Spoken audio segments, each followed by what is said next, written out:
What's up mga kasaram? Nagbabalik na naman po tayo sa ating vlog. At eto na nga ang update sa ginagawang tulay sa ating kubo mga kasaram. Dito nga ay makikita nyo na binubusan ni Kuya ang pundasyon natin sa gilid. Sana all kasama sa dole tupad. At kung mapapansin nyo ay nakalagay na ang mga bakal natin na 16mm at saka mga 12mm ng mga bakal. Dito nga hindi pa tapos si Kuya Tupad na buhusan ang gilid ng ating tulay. Mga kasaram, paki-like po at comment and share na po natin ang video na ito. At mag-subscribe na rin po kayo sa aking YouTube channel na Saram Vlog. Nice!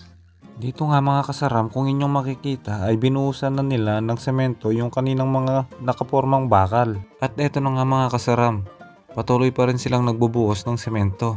Para lang naglalaro ng basketball ang ating mga kasaram.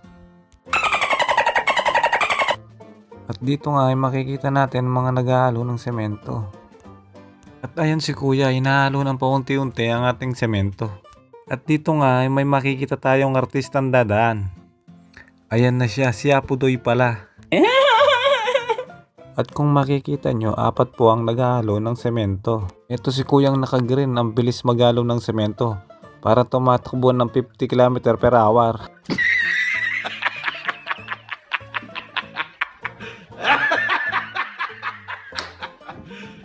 Are you serious?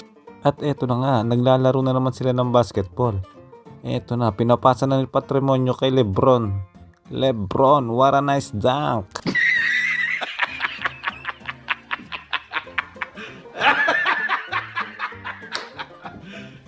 Are you serious? Dito nga po ay nire-ready na nila Kuya ang isa pang set ng alo ng semento. At ngayong araw din po ay tatapusin nila ang kanilang ginagawang tulay.